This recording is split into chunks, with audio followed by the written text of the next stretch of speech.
공중보건학의 키워드만 알려드리겠습니다. 공중보건의 개념은 조직화된 지역사회의 노력으로 질병 예방, 생명 연장, 신체 및 정신적 효율을 증진시키는 데 있습니다. 보건 수준 평가의 지표엔 영아 사망률이 있습니다.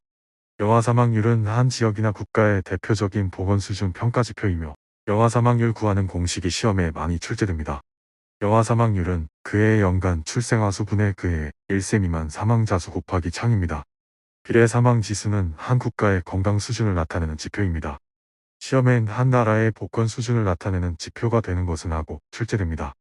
영아 사망률로 기억하시겠습니다. 세계보건기구 WHO 건강 수준 지표엔 비례 사망 지수, 평균 수명, 조사망률이 있습니다. 한 나라의 건강 수준을 다른 국가들과 비교할 수 있는 지표로 세계보건기구가 제시한 것은 하고 문제가 출제됩니다. 비례 사망 지수, 조사망률, 평균 수명으로 기억하실게요. 건강 지표는 비례 사망 지수, 평균 수명, 조사망률, 영아 사망률, 질병 이환율, 기생충 감염률 등이 있습니다. 세계보건기구 WHO는 스위스 제네바에 위치하며 우리나라는 서태평양 지역에 소속되었으며 북한은 동남아시아 지역에 소속되었습니다. 시험엔 우리나라는 어디에 소속되었고 북한은 어느 지역에 소속되었는지 물어봅니다. 우리나라는 서태평양 지역에, 북한은 동남아시아 지역에 소속되었습니다. 보건행정의 범위엔 보건관계기록에 보존, 환경위생, 감염병관리, 모자보건, 보건간호 등이 있습니다. 시험엔 세계보건기구에서 정의하는 보건행정의 범위에 속하지 않는 것은 하며 출제되었습니다. 보건행정의 범위에는 보건관계기록의 보존, 환경위생, 감염병관리, 모자보건, 보건간호로 기억하시겠습니다. 보건행정의 특성엔 공공성, 사회성, 봉사성, 교육성, 조장성, 과학성, 기술성이 있습니다. 보건행정의 특성을 찾으세요.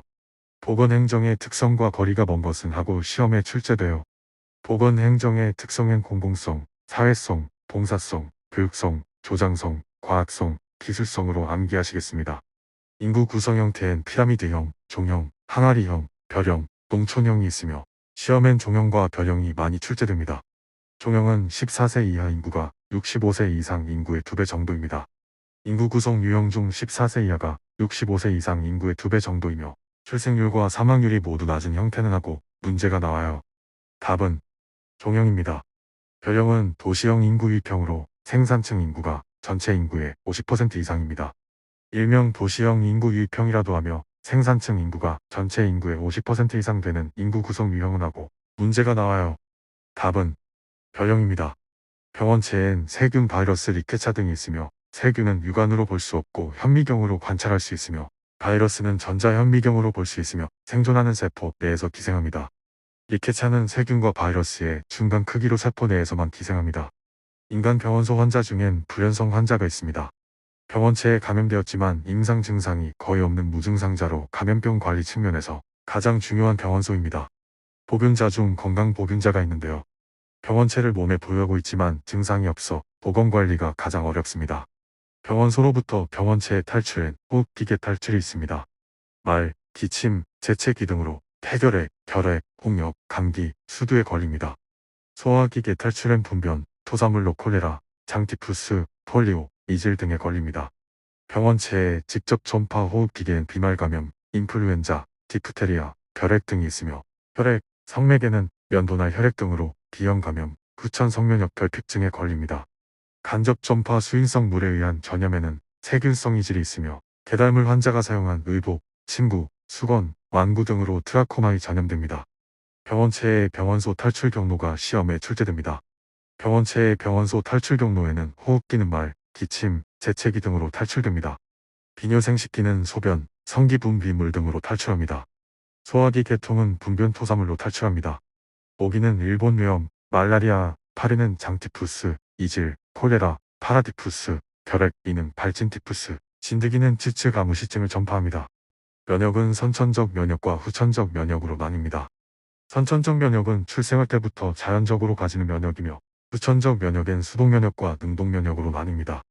수동면역엔 모체로부터 받아 형성되는 자연 수동면역이 있습니다. 능동면역에는 감염병을 앓은 후 형성되는 자연능동면역과 예방접종으로 형성되는 인공능동면역이 있습니다. 생균 백신엔 결핵, 홍역, 폴리오, 풍진 등이 있으며 사균 백신엔 콜레라, 장티푸스, 폐렴구균, 백일해, B형 감염 등이 있습니다. 순화 독소주입엔 파상풍, 디프테리아 등이 있습니다. 감염병 감염 후 얻어지는 면역은 하고 시험에 나와요. 자연능동 면역으로 기억하실게요. 장티푸스, 결핵, 파상풍 등의 예방접종으로 얻어지는 면역은 답은 인공능동 면역입니다. 출생 시 모체로부터 받는 면역은 하고 시험에 출제된 적이 있어요. 답은 자연수동 면역입니다. 주요 필수 예방접종엔 생후 직후, B형 감염, 생후 4주 이내 결핵, 2, 4, 6개월의 DPT가 있어요. 출생 후 아기에게 가장 먼저 실시하게 되는 예방접종은 하고 시험이 출제되면 답은 B형 간염입니다. 기생충 관리 시험에 많이 출제됩니다. 요충은 감염된 어린이 접촉으로 집단 감염을 일으킵니다. 항문에 기생합니다. 산란과 동시에 감염 능력이 있으며 건조에 대한 저항성이 큽니다. 어린 연령층이 집단으로 생활하는 공간에서 집단 감염이 가장 잘 되는 기생충은 하고 문제가 나와요. 답은 요충입니다. 구충은 토양의 피부 감염이 원인이 됩니다. 유구조충 돼지고기, 무구조충 소고기, 소고기 무국으로 기억하실게요. 돼지고기를 생식했을 때 감염되는 기생충은 하고 문제가 나와요. 답은 유구조충입니다. 송어, 연어를 생식했을 때 긴촌증에 걸려요. 긴촌증의 1중 간속주는 물배로 2중 간속주는 송어, 연어 생식이에요. 다음 기생충 중 송어, 연어 등의 생식으로 주로 감염될 수 있는 것은 긴촌증입니다. 폐흡충은 가재, 개를 생식하여 걸립니다. 1중 간속주는 다슬기, 2중 간속주는 가재, 개 생식입니다. 검역은 감염병 유행 지역의 입국자에 대해 감염병 감염이 의심되는 사람의 강제 격리로 건강격리예요. 역학은 인간 집단을 대상으로 질병의 발생 원인을 규명합니다. 감염병 유행 지역의 입국자에 대하여 감염병 감염이 의심되는 사람의 강제 격리로서 건강격리라고 하는 것은 무엇인가 하고 문제가 나와요. 답은 검역입니다. 법정 감염병은 1급에서 4급까지 있으며 다 외울 수는 없으나 시험에 많이 출제되므로 반복 학습하시길 바랍니다. 제1급 감염병은 발견 즉시 바로 신고하여야 하며 총 16종이 있습니다. 두창, 탄저, 패스트, 라사열, 야토병, 마버그열, 디프테리아, 보툴리눔 독소증, 신종 인플루엔자, 에볼라 바이러스병, 리프트밸리열, 남아메리카 출혈열, 크리미안 콩고 출혈열, 중동호흡기 증후군, 중증급성 호흡기 증후군, 동물 인플루엔자 인체 감염증이 있습니다. 발생 시 즉시 신고해야 하는 감염병은 하고 문제가 나와요. 제1급 감염병은 발견 즉시 바로 신고해야 하죠. 보기에서 1급 법정 감염병을 찾아 답을 체크하셔야 합니다. 제2급 감염병은 24시간 이내 신고하여야 하며 결핵, 수도, 홍역, 풍진, 폴리오, 콜레라, 성홍열, 한센병, 백일해, A형 간염, E형 간염, 장티푸스, 파라디푸스, 세균성 이질, 유행성 이하선염, B형 헤모필루스 인플루엔자, 수막구균 감염증, 폐렴구균 감염증, 장출혈성 감염증, 코로나 바이러스 감염증, 반코마이신 내성황세포도알균 감염증, 카바페넨 내성장애, 세균속 균종 감염증, 원숭이 두창, 총 25종이 있습니다. 제2급 법정 감염병이 아닌 것은 하고 문제가 출제된 적이 있어요. 1. 장티푸스, 2. 파상풍, 3. 콜레라, 4. 세균성 이질. 답은 2번 파상풍입니다. 파상풍은 제3급 감염병입니다. 제3급 감염병은 24시간 이내 신고하여야 하며 황열, 휴열, 댕기열, 발진열, 파상풍, 라임병, 공수병, 유비저, 말라리아, 발진티푸스, 일본 뇌염, B형 간염, C형 간염, 진드기맥의 뇌염, 웨스트나일열, 치쿤구니아열, 신증후 군출혈열, 브루셀라증, 츠츠가무시증, 렙토스피라증, 레지오넬라증, 비브리오 폐혈증, 지카바이러스 감염증, 후천성면역결핍증, 크로이츠펠트 야곡병, 중증 열성 혈소판감소 증후군 26종이 있습니다. 제3급 법정 감염병에 해당하지 않는 것은 1. 파상풍, 2. 황열, 3. 장티푸스, 4. B형 간염. 답은 3번 장티푸스예요. 장티푸스는 제2급 법정 감염병입니다. 제4급 감염병은 7일 이내 신고하면 됩니다. 애독, 임질, 회충증, 편충증, 요충증, 간흡충증, 폐흡충증, 장흡충증, 수족구병, 연성아감, 청규콘딜롬, 인플루엔자, 성기단순포진, 장관감염증, 클라미디아 감염증, 급성호흡기 감염증, 엔테로바이러스 감염증, 해외의 기생충 감염증, 사람류 두종 바이러스 감염증, 반코마이신 내성장알균 감염증, 메티실린 내성 황색포도알균 감염증, 다제내성 뭉뭉균 감염증, 다제내성 아시네토 박터바우마니균 총 23종이 있습니다. 법정 감염병 중 제4급 감염병에 속하는 것은 1. 콜레라, 2. 디프테리아, 3. 매독, 4. 말라리아. 콜레라는 제2급 감염병이고 디프테리아는 제1급 감염병이에요. 말라리아는 제3급 감염병이고 매독이 제4급 감염병입니다. 다 외우진 못하시더라도 각 전염병의 반 정도는 아셔야지 답을 체크하실 수 있습니다. 인수공통감염병은 동물과 사람 간에 서로 전파되는 감염병으로 공수병은 개, 패스트는 쥐, 탄저병은 소, 양, 말, 돼지, 일본 뇌염, 모기 등이 있습니다. 저출생률은 한국가의 출생 수준을 표시하는 지표로 1년간 출생아 수를 당해 연도의 총인구수로 나눈 수치를 천분율로 나타낸 것입니다. 모성보건에서 모유수유를 하면 배란이 억제되는 자연피임 효과가 있습니다. 모유수유에 대한 설명으로 옳지 않은 것은 1. 수유 전 산모의 손을 씻어 감염을 예방해야 한다. 2. 모유수유를 하면 배란을 촉진시켜 임신을 예방하는 효과가 없다. 모유수유를 하면 배란이 억제되어 자연피임에 효과가 있습니다. 3. 모유에는 림프구, 대식세포 등의 백혈구가 들어있어 각종 감염으로부터 장을 보호하고 설사를 예방하는 데 큰 효과를 갖고 있다. 4. 초유는 영양가가 높고 면역체가 있으므로 아기에게 반드시 먹이도록 한다. 1번, 3번, 4번은 맞는 설명입니다. 성인보건에서 당뇨병은 감염병이 아닙니다. 시험 문제는 이런 식으로 출제돼요. 다음 중 감염병이 아닌 것은 1. 폴리오, 2. 풍진, 3. 성병, 4. 당뇨병. 내 답은 4번 당뇨병. 당뇨병은 감염병이 아닙니다. 폐암은 국내 암 사망률 1위이며 폐결핵은 공중보건사업의 기본 개념에 따라 우선적 관리 대상입니다. 노인 비율에 따라 사회 구분할 수 있는데요. 고령화 사회는 총 인구 중 65세 이상 인구가 7에서 13%인 사회이고 고령 사회는 14에서 19%, 초고령 사회는 20% 이상인 사회를 말합니다. 시험엔 몇 프로가 고령 사회인가, 초고령 사회인가 함에 출제됩니다. 전체 인구 중 65세 이상 인구가 차지하는 비율이 몇 프로 이상일 때 초고령 사회인가? 답은 20%입니다. 기후의 3요소 시험에 많이 출제되죠. 기온, 기습, 기류입니다. 불쾌지수는 기온과 기습에 의해 사람이 느끼는 불쾌감의 정도를 수치화한 것입니다. 실내 적정 온도는 18 플러스 마이너스 2도씨이며 실내 적정 습도는 40%에서 70%, 실내 온도 차는 5도에서 7도입니다.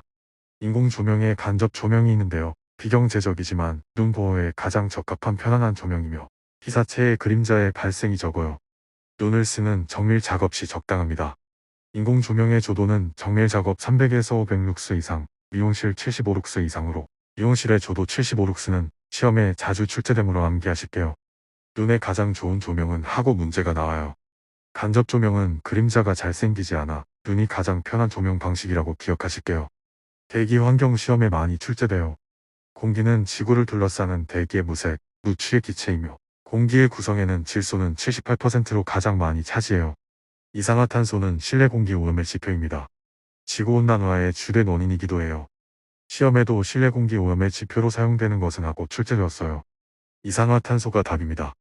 공기의 자정작용으로는 이산화탄소와 산소의 교환작용이 있으며 군집독은 실내의 다수가 밀집하면 기온, 이산화탄소 습도가 높아져 불쾌감, 두통, 권태, 현기증, 구토 등의 증상을 일으킵니다. 군집독은 이렇게 시험에 출제되었어요. 일정 공간 내의 수용 범위를 초과한 경우 이산화탄소 농도가 증가하고 기온 상승, 습도 증가 등으로 인해 두통, 현기증의 현상이 나타나는 것은 답은 군집독입니다. 대기오염 물질인 일산화탄소는 불완전 연소시 발생하며 헤모글로빈과 결합 능력이 뛰어납니다. 공기보다 가벼워 확산성과 침투성이 강합니다. 이황산가스, 이산화황은 대표적인 대기오염의 지표이며 식물 고사에 피해가 있습니다. 다음 중 식물에게 가장 피해를 많이 줄 수 있는 기체는 이산화황입니다. 상수의 수질 기준의 대장균은 상수오염의 생물학적 지표입니다. 음용수의 일반적인 오염 지표는 하고 시험에 나오면 답은 대장균입니다. 대장균은 상수오염의 생물학적 지표이며 물 100ml 내의 대장균이 검출되지 않아야 음용수로 적합해요. 수질오염의 측정 지표로는 용존산소 물속에 용해된 유리산소이며 생물학적 산소 요구량은 하수오염의 지표로 BOD가 높으면 DO가 낮아 오염도가 높습니다. 수질오염의 지표로 생물학적 산소 요구량을 나타내는 용어는 하고 시험이 나오면 답은 BOD입니다. 하수처리 과정은 예비처리, 본처리, 온이처리 순이며 예비처리는 하수의 큰 부유물질을 스크린으로 제거 유속을 느리게 하여 토사 등 큰 물질을 가라앉힙니다. 본처리엔 혐기성 분해 처리는 메탄가스가 발생하며 호기성 분해 처리는 이산화탄소 발생으로 분류해요. 온이처리는 하수에서 분리된 고형 성분을 투기, 해상 투기, 퇴비 소각 등의 방법으로 처리합니다. 소각법은 불에 태우는 방법으로 위생적인 폐기물 처리 방법입니다. 일반 폐기물 처리 방법 중 가장 위생적인 방법은 하고, 문제가 나오면 답은 소각법입니다. 직업병에 대해서도 시험에 출제돼요. 항공정 비사는 소음으로 난청을 겪고요. 해녀 잠수부는 고압으로 잠안병 잠수병에 노출돼요. 광부는 분진으로 진폐증을, 석공은 규산으로 규폐증을 겪어요. 중금속 중독, 수은 중독은 이나마타병 발생하고 중추신경장애, 소화기 궤양, 보행장애를 겪어요. 식물성 식중독, 감자 솔라닌이 있고요. 감염형 세균성 식중독엔 살모넬라균, 병원성 대장균, 장염 비브리오균이 있습니다. 보툴리누스균은 독소형 식중독으로 치사율이 가장 높습니다. 세균성 식중독은 잠복기가 짧으며 면역이 형성되지 않습니다. 사회보장제도엔 의료보호가 있어요. 자력으로 의료 문제를 해결할 수 없는 생활 무능력자 및 저소득층을 대상으로 공적으로 의료를 보장하는 제도입니다. 의료보험은 의료비 경감을 목적으로 하는 사회보험이며, 의료급여 대상자는 북한 이탈 주민, 의상자 및 의사자의 유족, 국가유공자 등이 있습니다. 사회보험은 사회보험에 속하지 않는 것은 하고 시험에 출제돼요. 사회보험엔 산재보험, 연금보험, 고용보험, 건강보험이 있어요. 사회보험 기억하실게요. 지금까지 공중보건학에 대해 알아보았는데요. 처음엔 생소한 단어가 많아 어렵게 느껴지시겠지만 반복 학습하시면 저절로 암기가 되니 포기하지 마세요. 배움에 열정이 있는 여러분께 응원의 박수 보냅니다.